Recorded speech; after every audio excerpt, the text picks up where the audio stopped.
Hello, my friends. Welcome to this English learning podcast. My name is David, and I am very happy that you are here with me today. In this podcast, we will not only learn English, but also talk about life, feelings, and how to live in a better way. I will speak slowly and clearly so you can understand everything. Today, I want to talk about something very important in life, our emotions. Emotions are our feelings, like happiness, sadness, anger, or fear. Sometimes emotions are small, but sometimes they feel very big, and they control us. Many people ask, how can I control my emotions? How can I stay calm when something bad happens? This is what we are going to learn together today. First, let me tell you something. Controlling your emotions does not mean you must stop feeling. We are not robots. We cannot just switch off our feelings. Feelings are natural, and they are part of being human. For example, if someone makes you angry, you cannot say, I will never feel anger. That is impossible. But what you can do is learn how to react in a better way when you feel angry. This is called emotional control. Imagine a pressure cooker. A pressure cooker cooks food with a lot of heat and steam inside. If you never let the steam out, one day it will explode. Our emotions are like that. If we always hide our feelings, if we always push them inside, one day we will explode too. Maybe we will shout at someone, or cry, or feel very stressed. So emotional control is not about hiding feelings. It is about understanding feelings and choosing how to act in a safe and healthy way. I remember a time when I thought I was strong, because I never showed my feelings. I believed that keeping quiet was the mature thing to do. But one day, a person asked me a very simple question, and I became very angry. I shouted, and I surprised myself. I was not angry about that question. I was angry because of many small things that I kept inside for weeks. That day, I learned that keeping emotions hidden is not strength. Real strength is noticing your feelings, understanding them, and then deciding how to respond. This brings us to something very important: self-awareness. Self-awareness means to know yourself, to know what you are feeling and why you are feeling it. If you don't understand your own feelings, you cannot control them. It's like driving a car without a windshield. You cannot see the road and you may crash. In the same way, if you don't see your emotions clearly, you may hurt yourself or others without knowing why. Sometimes I used to shout at people and then later think, why did I get so angry? Why did I react like that? After some time, I learned to ask myself better questions. Am I tired? Am I stressed? Is something else bothering me? Many times, my anger was not about the person in front of me. It was about me. It was about something else I carried inside. When I started to understand this, my reactions became calmer. Another important tool is the pause. The pause is very small, but it is very powerful. It means that before you react, you stop for a moment, maybe for 3 seconds or 5 seconds. Just breathe and wait before you answer or act. In that small moment, you get the chance to choose your reaction. For example, if someone cuts in front of you in traffic, your first feeling might be anger. You may want to shout or press the horn. But if you pause for a few seconds, you can think, is this worth my energy? Do I really need to get angry? Most of the time, the answer is no. That short pause saves you from many problems. I also use the pause when I feel overwhelmed. Sometimes life gives us too much stress, too much work, or too many problems at the same time. In those moments, even one small thing can make us angry. But if I pause before reacting, I give myself space. I give my mind time to think, and then I can respond more calmly.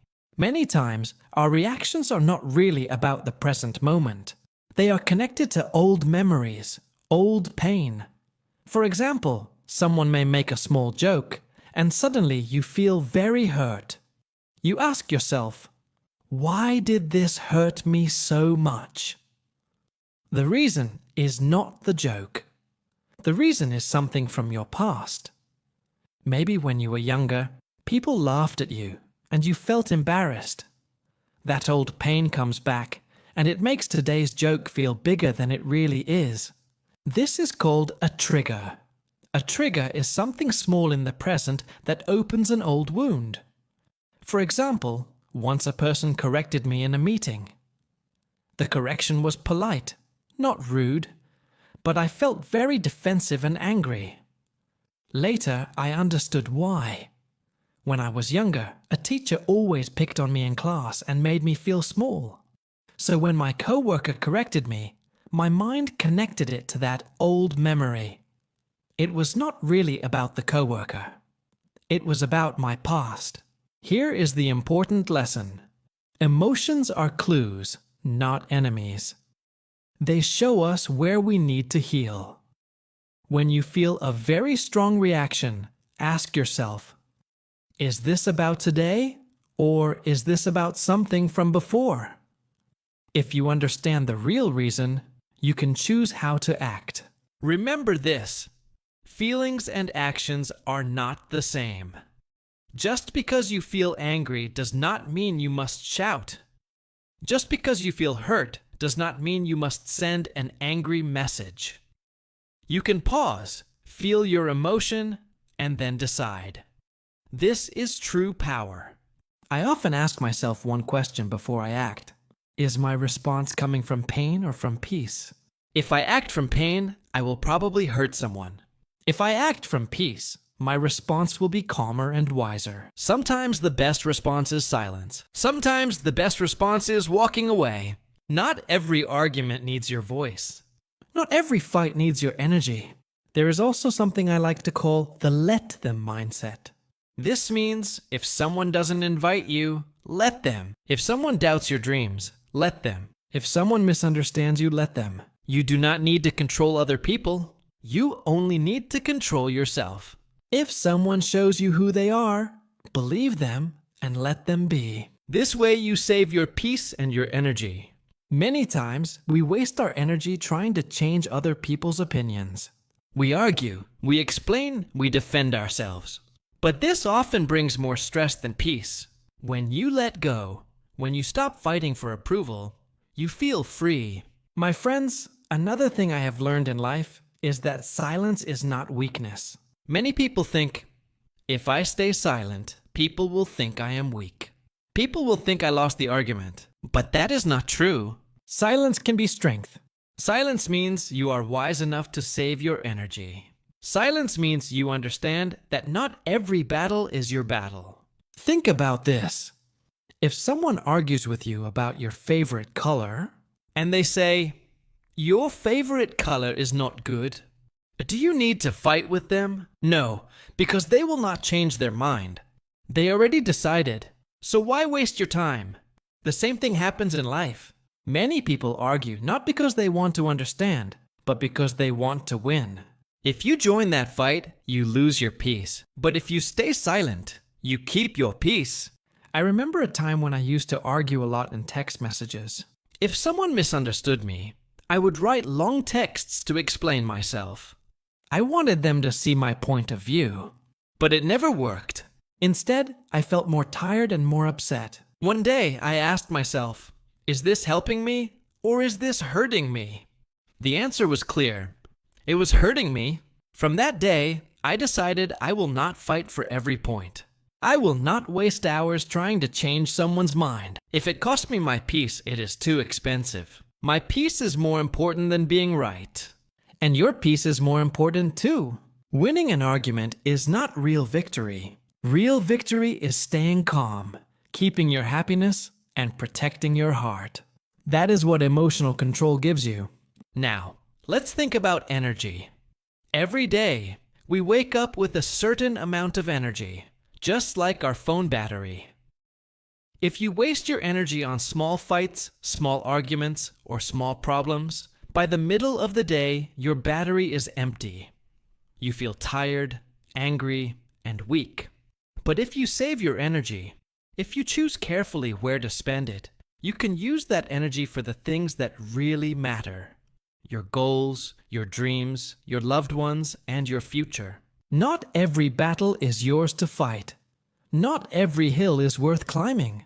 Sometimes the most powerful thing you can do is to walk away. When you walk away, you are not losing. You are choosing. You are choosing yourself, your peace, and your future. Let me tell you something important. When you control your emotions, you do not only help yourself, you also help your relationships. Think about a family, a friendship, or a marriage.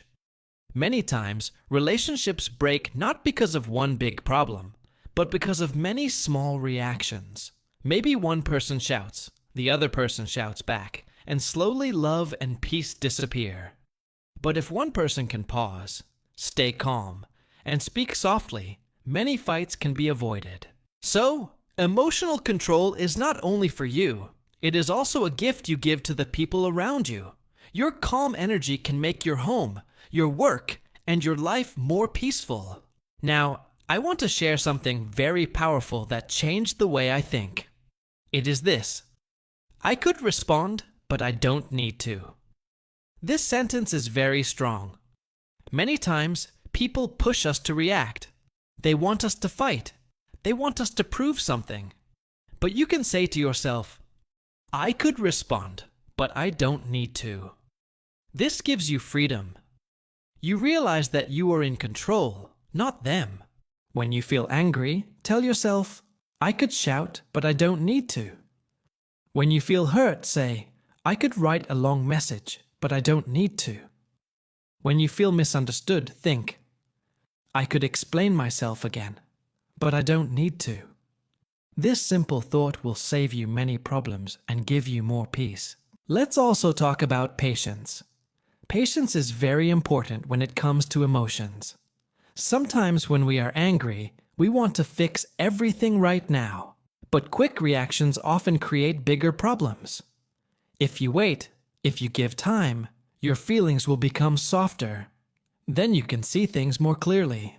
For example, in a relationship, if you argue with someone, it is better to wait until your mind is calm before you speak again. Because words spoken in anger cannot be taken back.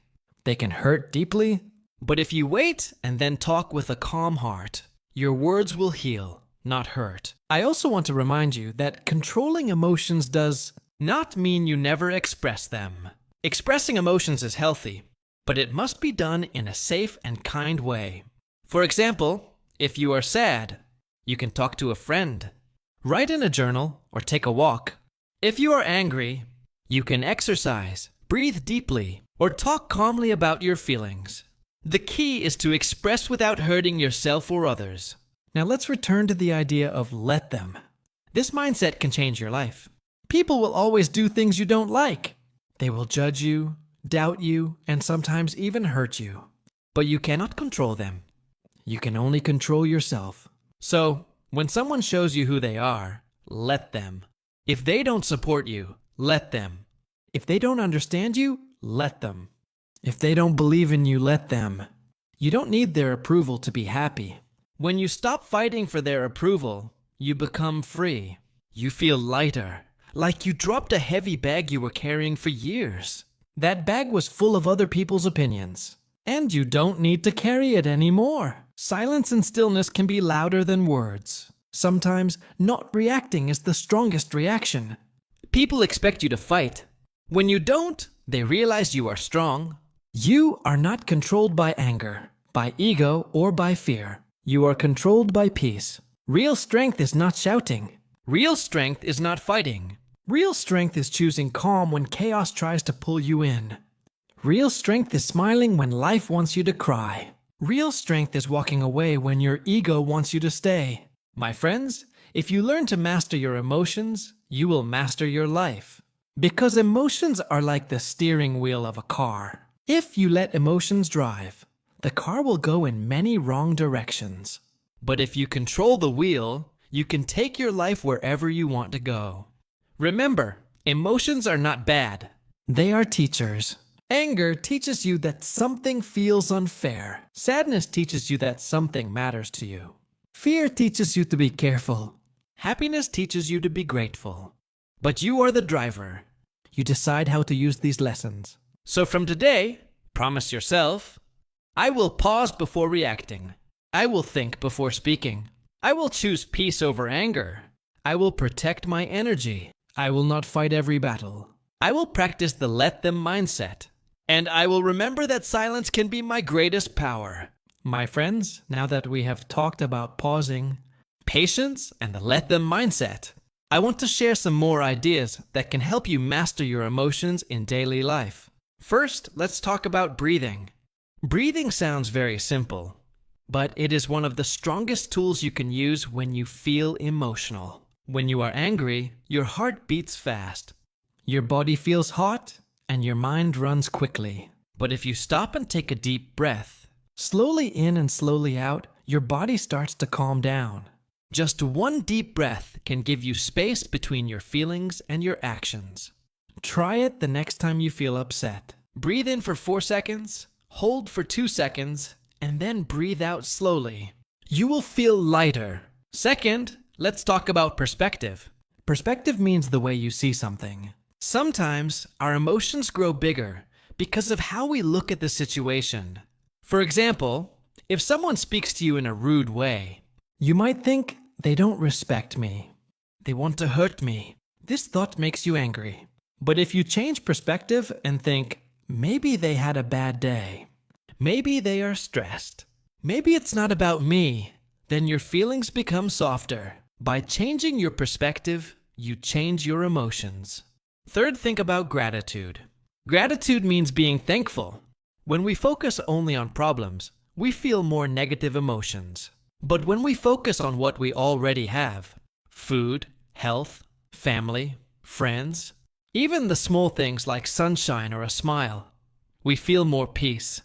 Gratitude changes our emotions from heavy to light, from sad to happy.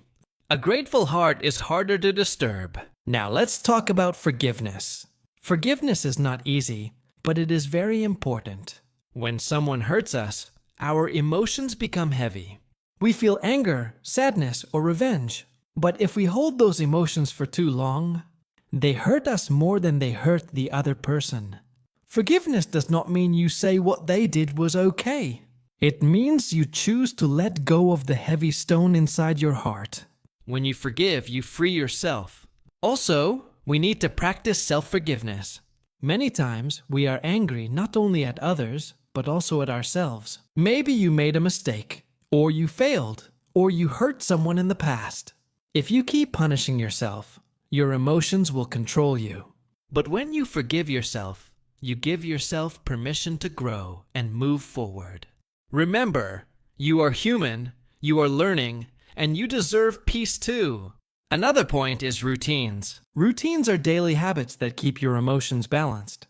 For example, exercise, journaling, meditation, or even walking in nature can help you release emotions in a healthy way.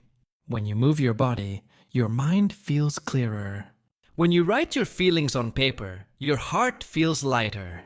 When you sit quietly, your thoughts slow down. These small routines make a big difference in emotional control. Let me share a small story. Once, I had a very stressful week. Work was too much, and my mind was full of worry. Every small thing made me angry. Then I decided to go for a walk in the park every morning. Just 20 minutes. I looked at the trees, listened to the birds, and breathed fresh air. Slowly, my emotions became calmer. I realized that nature itself can heal our hearts. So when you feel heavy inside, take a walk. It can be simple but very powerful. Now let us think about relationships again. When you are with people you love, emotions play a big role. Sometimes you want to win the fight, but later you lose the relationship. Always remember, words are powerful. They can build or they can break. When you are angry, pause. Ask yourself, do I want to hurt or do I want to heal? Choose healing words. Choose kindness. That choice can save a friendship, a marriage, or a family bond. Also practice listening. Many emotional problems happen because people don't feel heard. If you listen to others with patience, many arguments disappear. Listening itself can calm emotions, both yours and theirs. Another important thing is to protect your environment. If you spend time with negative people who always complain, gossip, or fight, their energy will affect your emotions. But if you spend time with positive people who encourage you, respect you, and bring peace, your emotions will also be calmer. So be careful about who you allow into your life. Choose people who lift you, not people who drag you down. Now let's go back to the idea of strength. Many people think strength means fighting, shouting, or proving yourself. But real strength is calmness. Real strength is when you can control yourself, even when everything outside tries to push you. Real strength is when you choose peace over pride. Pride wants to win. Peace wants to grow. If you want to build a better life, choose peace. My friends, controlling emotions is not something you learn in one day. It is a daily practice. Some days you will succeed, and some days you will fail. That is okay. The goal is progress, not perfection. Each time you pause instead of shouting, you grow. Each time you walk away instead of fighting, you grow. Each time you choose silence over anger, you grow. Step by step, you become stronger and wiser. Remember, emotions are not enemies, they are guides. But you are the leader. You decide how to walk. You decide where to go. Don't let your emotions drive the car of your life. Hold the steering wheel. Choose your direction. So today, I want you to make a promise to yourself. Say, I will not let small problems control me. I will pause and breathe before I react. I will protect my peace more than my pride. I will choose silence when words bring pain. I will forgive others and also forgive myself. I will focus on gratitude and perspective. I will keep routines that help me stay calm. If you repeat these promises every day, slowly they will become part of you. And one day, you will notice that your emotions no longer control you. You control them. But finally, my dear listeners, I want to thank you for joining me in this podcast. I know English may be difficult for some of you, but remember, every time you listen, every time you practice, you are improving. And when you also learn life lessons like this, you grow not only in English, but also in your mind and heart. So keep learning, keep practicing, and keep growing. Your emotions are your energy. Use them wisely. Your peace is your power. Protect it always. And your future is waiting for you. Calm, strong, and full of light. That is the end of today's talk. I hope these words give you strength and help you in your life. Until next time, stay calm, stay kind, and stay strong.